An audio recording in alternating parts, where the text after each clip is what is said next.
ではですね、昨日、リンゴ買ったけど、中傷んでて、取り替えてもらったけど、結局傷んでて、使うの諦めたリンゴをね、捨てんのもなんかもったいないからさ、リンゴカレー作ってみようと思います。まずはミキサーにかけるのにね、これだと大きすぎたっていうことはこの前学んだので切ります。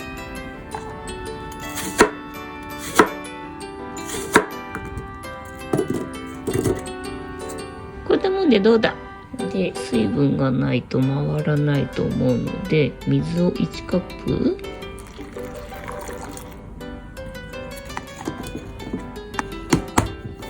ちなみにリンゴは1個半分ぐらいです。ミキサーにかけます。なんだか美味しそうなリンゴジュースになったね。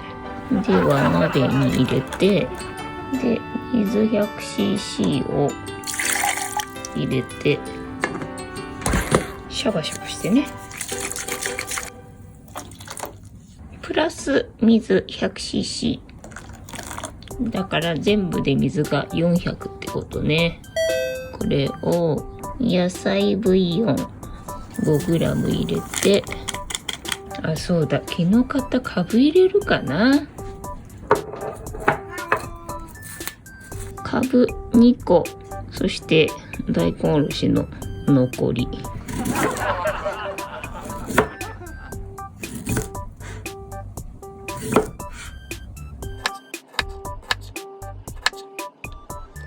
カブはこんな感じでくし切りにしました。これも一緒に鍋に入れて、で煮るか。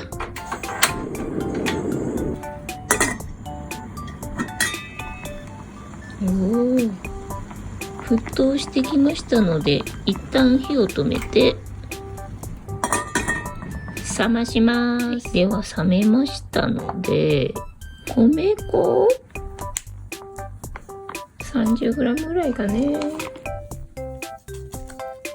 入れて混ぜ混ぜして、カレー粉小さじ1、足りないかな、小さじ2ぐらい、辛いかな。で混ぜ混ぜして、火に再びかけます。はい、再沸騰してきたので火を止めました。味見してみます。なんとも言えないな。じゃあひとまず醤油を加えてみます。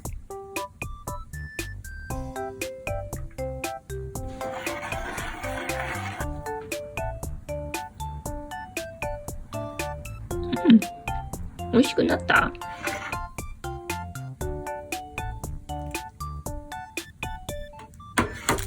んとなく彩りにわけぎかけてみようかな。はい、ではご飯にかけていただきます。うまいね。美味しゅうございます。